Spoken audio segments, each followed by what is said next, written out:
What's up, detailing people?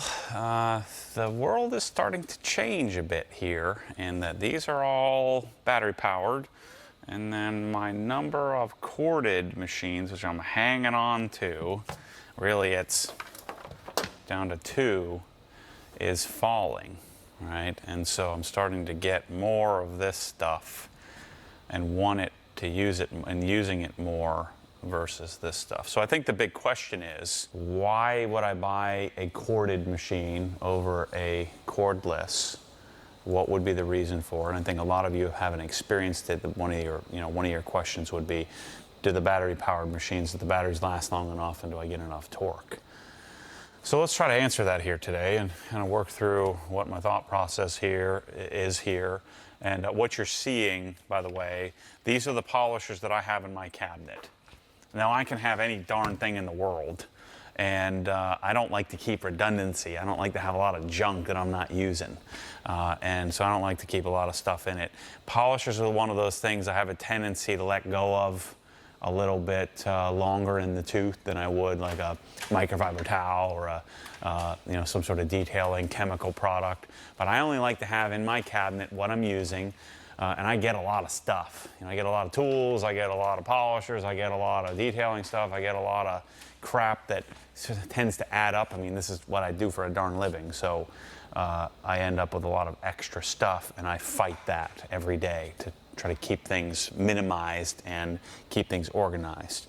So these are the polishers that are still in my cabinet. Notice I don't have a 3-inch Rupes in my cabinet. I don't have a 21 millimeter LHR in my cabinet. I don't have the XFE version of the Flex in the cabinet, so I probably need to go to my website and clean that up a bit as well.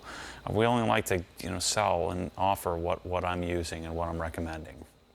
So to answer that first question about cost and why would I have a corded, why would I keep a corded machine? So I think the answer is cost. Sorry, I spilled the beans there a little quicker. So you're talking about, like on the high end, I think the 2 best 5-inch polishers, you have the Milwaukee 15 millimeter Orbit, which is what, $530 with a pair of batteries with a 6.0 high output battery pair, versus $460 for a Rupes.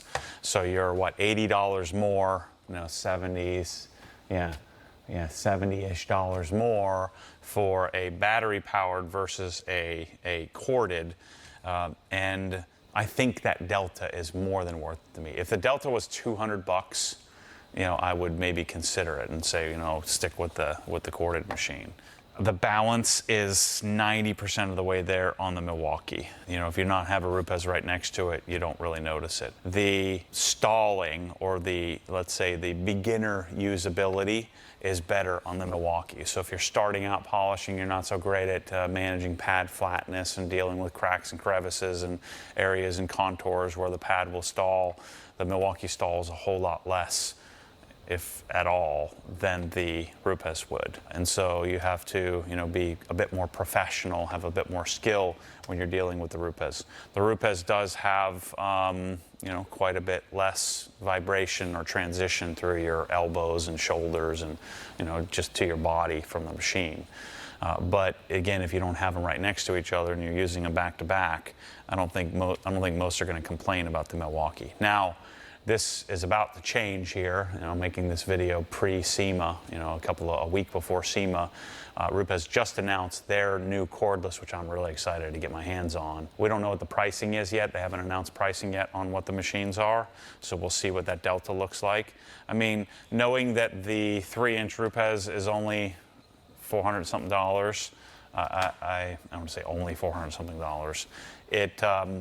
I don't think it's going to be all that expensive, but we'll find out. Another argument against Rupes is that each one of their systems has a different battery, different charger, different battery. So they don't have like a battery ecosystem like Milwaukee has. Plus, then your other power tools, there's some advantages to having all Milwaukee in the same architecture. You can save a lot of money by having just a single set of batteries and not have to swap. So really, I think it comes down to money. If you're looking at a 3-inch Flex versus something like a Merca, you're talking about a delta of like $500. This is in the high 3s.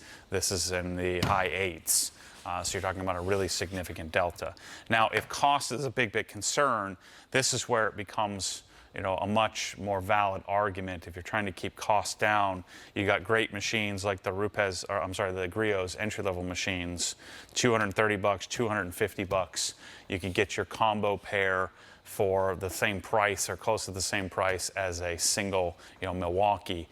And so if you're going down in class a little bit, down in, I guess, high-endness, or down in professional grade, I know there's plenty of people that prefer, you know, the Griot's machine over even a Rupes machine. There are some pros and cons to these machines, like the detachable power cord is nice, or they have, you know, the brush access and things like that. But this is an Italian-made and American-made machine. These are Chinese-made machines, so they were able to save quite a bit of cost by, you know, high-volume Chinese production. But this is what you know, when I was 20 years old, I wouldn't be buying that stuff. I'd be buying something entry-level. And so if you're talking cost and you're willing to go down in class, if you will, and do something more starter, these machines are professional grade as far as their performance, and something I would have accepted when I was, you know, 22 years old and starting out.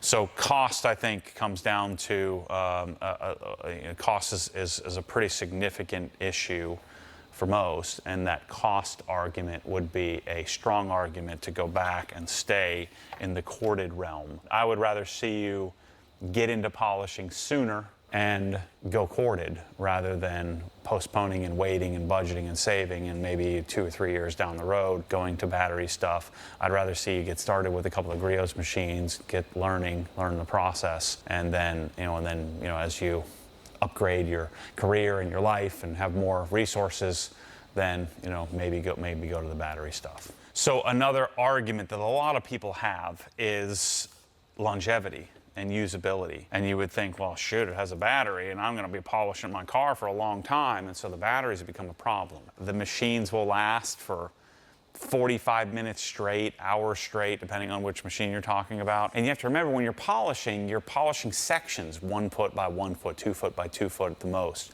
You're polishing little sections on a car, and those little sections aren't requiring you to run the machine for hours straight. And so most of these batteries will take 20, 30, 40, maybe even an hour to charge. And if it takes you an hour to charge a completely dead battery, your chances are you're swapping between 1 inch and 5 inch and 3 inch.